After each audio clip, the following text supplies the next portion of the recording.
Hello students, hope all of you are fine. Today we will continue our discussion on chapter 9. Those who have not watched the earlier video, please go and watch it. Today we will start from Newton's third law of motion. Newton's third law of motion, the statement is from here to here. These are the important lines. Now the statement is like this. To every action, there is an equal and opposite reaction.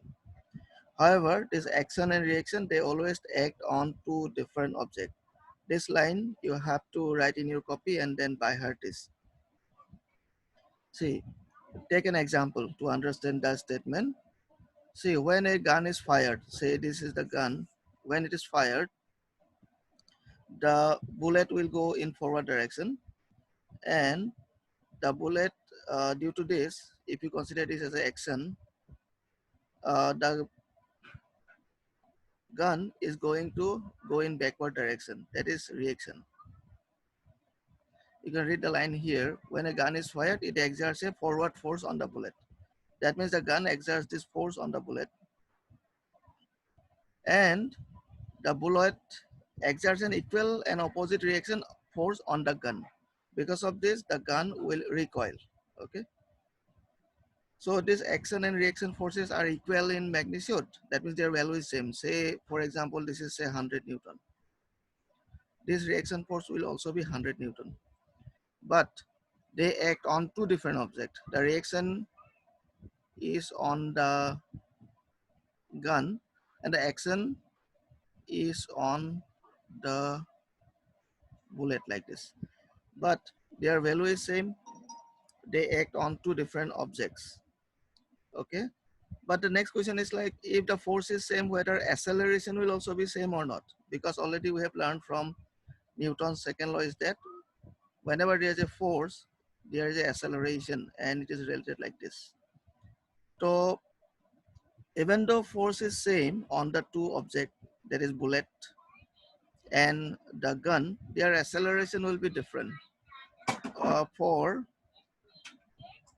bullet, acceleration is force by mass of bullet. Okay, what class was today? And then for the gun,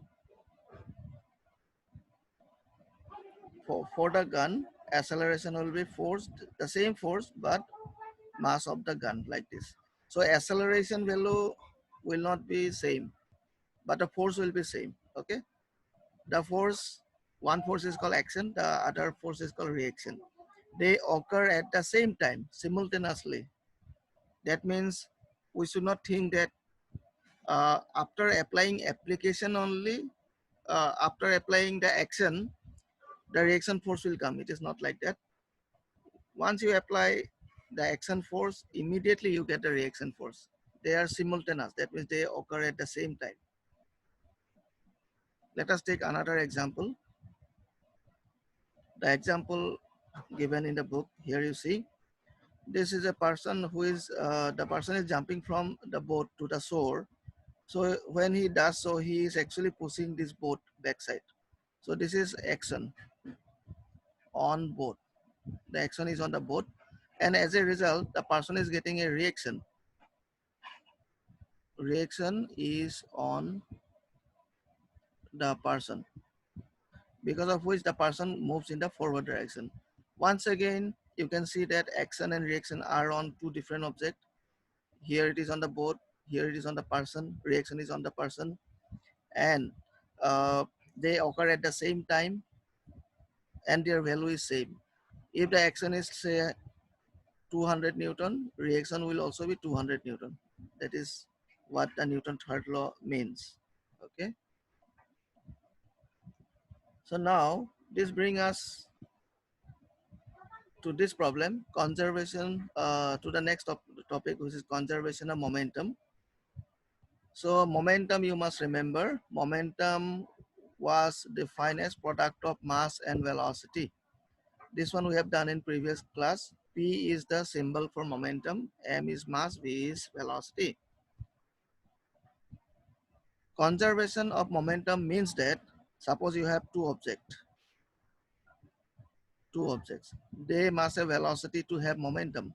If no velocity, no momentum. Okay. Let us say this was moving with velocity u1. This is moving with velocity u2. This fellow has a mass m1. This fellow has mass m2. So they have momentum m1 u1, and this fellow has momentum m2 u2. If I add, I will get total momentum. And these two objects actually constitute some kind of system. Let us say they collide. Collide means they come in contact like this. This is object A, this is object B. This is A, that is B. In this process, there will be force on B by A. That means this, if you consider this as an action, force by A on B. And as a result of this action, there will be reaction force by B on A, like this. Okay. So there is an action and reaction. During their collision, they collided. Okay, and then there is an action reaction. Okay, according to Newton's third law, they must be equal.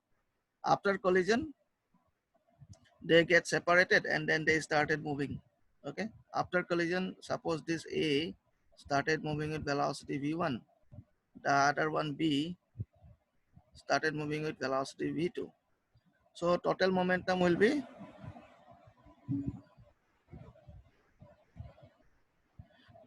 m1 v1 plus m2 v2.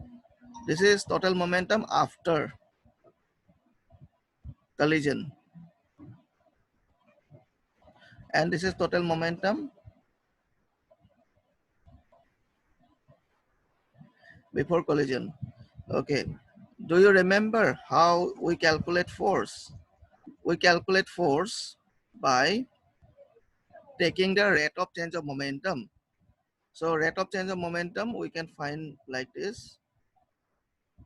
Rate of change of momentum, we have to divide the change in momentum by time. So let us try to write this one. Force by A on B, which we say action, is equal to change in momentum of A. Rate of change of momentum of A, which is mv, final velocity is like this, minus m1 u1 by t, like this. This is action. Reaction I'm going to write here. Force by B on A, which is reaction. Change in momentum of B, that is m2v2, that is final momentum. Initial momentum uska hai m2u2 by t. This is the rate of change of momentum of B, okay, related to the force, like this. Then according to third law, you can just apply it. So I'm going to write here, according to third law, FAB, action is equal and opposite to reaction.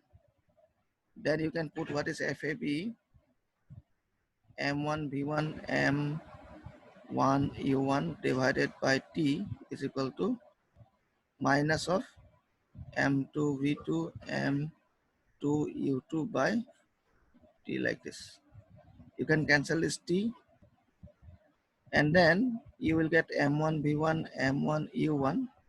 This minus, let us multiply this minus, you will get m2 v2, minus minus become plus, this minus and this minus give us plus m2 u2. And then you can shift,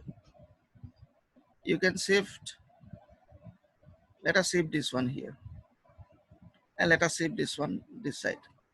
So you get m1 v1 plus m2 v2 is equal to, this minus will become plus m1 e1 plus m2 u2. And if you see, this is what? Total momentum after collision. And this side, what do you get this one? total momentum before collision. So इसका मतलब है कि total momentum change ही नहीं हुआ. Before collision जितना था, after collision भी उतना ही है. इसी को ही बोलते हैं law of conservation of momentum. Okay. So the statement I will tell you from the book. See, this derivation, whatever I have demonstrated, I have taken U1. In the book, they are taking UA. U2 is UB in the book. V1 is VA. V2 is like this only. Okay. It is exactly the same. So what we can say is that the statement that you need to by heart is from here. This one. Okay. So in your exam, if this thing comes, you have to write from here. The sum of momenta of two objects before collision is equal to sum of momenta after collision, provided there is no external unbalanced force acting on them. Okay. And this like this. Okay. This also you can write. So this is the note and proof of this statement. This much only in this chapter. I will conclude this chapter by solving one problem. Let us solve this problem. So once again, you have to read the question. What it is saying that from a rifle of mass 4 kg, a bullet of mass 50 gram is fired with an initial velocity of 35 meter per second. Calculate the initial recoil velocity of the rifle. That means you have a rifle and from the rifle some bullet is going, and the velocity of the bullet is 35 meter per second. Mass of the bullet is given here 50 gram. We know that if this is action, there will be a reaction. The reaction will be on the gun. Mass of the gun is 4 kg, and with what velocity it is going to recoil. This is what we have to find. Okay. So what we have to do is that we already know action equal to reaction, and action is a force.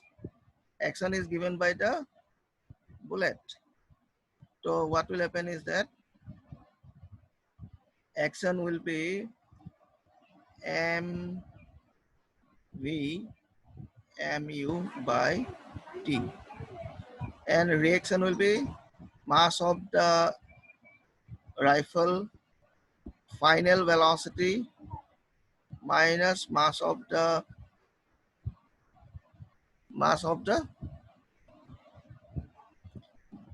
gun along with the initial velocity. Initial velocity को मैं क्या लिखूंगा कि capital U लिखता हूँ divided by time, and then action and reaction are equal and opposite. That is why there will be a minus here. Okay, you can cancel this t, and we know that initially the gun was not moving, so U is 0. Initial velocity was 0. In the same way, the gun was also not moving. Na bullet, na gun. Nobody was moving, so capital U is also 0. Okay, so I can write mv minus m capital V only. Okay, my aim is to find V, capital V. So that's why I will shift this one that side. I will get small letter m, capital letter M into V. Then you put the value. Mass of the bullet is 50 gram. See, 50 gram you cannot write. You will have to convert into kg. 50 by 1000 you have to do, so that this is in kg. Okay, and mass of the gun is 4 kg. So you write 4 here. And velocity of the bullet is 35. So we have to solve this problem.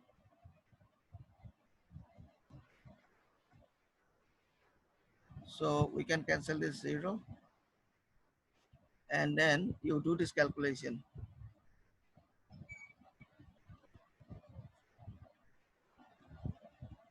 Okay. When you do this calculation, you will get the answer. And the answer will be in meter per second. That will be the recoil velocity. Recoil velocity of the gun. Okay. So please, this minus sign means that the direction of velocity of the gun is in opposite direction. Okay.